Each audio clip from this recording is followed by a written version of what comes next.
Dans le documentaire « Johnny, Laetitia, à la vie à la mort », diffusé par BFM TV ce lundi soir, des amis du couple font une surprenante déclaration prouvant à quel point les relations entre Laetitia Hallyday et Laura Smith se sont rapidement dégradées après la mort du rocker.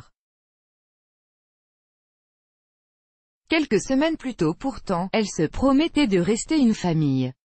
Play current time minuit, duration time minuit, remaining time minuit, stream type live loaded, 0% progress, 0% minuit, full screen minuit, mute playback rate, un subtitles off, captions off, chapters raters undefined, septembre 2017.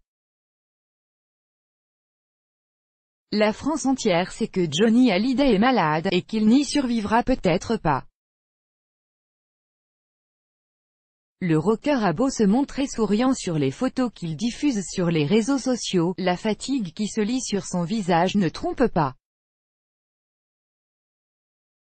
Pourtant, le taulier va réussir un exploit dont personne ne pensait qu'il était capable. Avec sur scène, Johnny Hallyday tient le choc, bluffant tout autant ses deux amis chanteurs que son public, ravi de le voir de retour. En novembre pourtant, l'état de santé de Johnny Hallyday se dégrade brusquement. Depuis leur domicile de Marne-la-Coquette, Laura Smith passe un peu de temps avec son père, précieux moment à ne pas laisser filer. La santé du rocker continue de se dégrader, obligeant Laetitia à lui installer sa chambre médicalisée au rez-de-chaussée de leur maison. À partir de cet instant, à l'époque, le clan Hallyday est encore très soudé autour du rocker. Johnny est hospitalisé. L'espoir de guérison n'est plus permis. Laetitia Hallyday doit alors prévenir ses amis et ses proches qu'il n'y a plus rien à faire. Laura Smith et David Hallyday sont bien sûr mis au courant.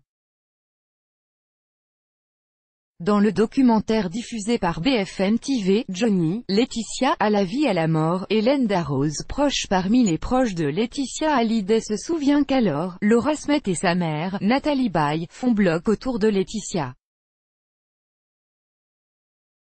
Je me souviens alors de Laura qui dit à Laetitia « Écoute, ne t'inquiète pas, on sera toujours une famille, on sera toujours là », et je me souviens du regard de mon ami, en plein de larmes mais avec cette lumière, tellement heureuse d'entendre ça, raconte-t-elle. Pourtant, cette belle unité qui a fait chaud au cœur de Laetitia dans les plus durs moments n'aura pas duré très longtemps. 2 mois après la mort du chanteur. Aujourd'hui, les seuls contacts entre Laetitia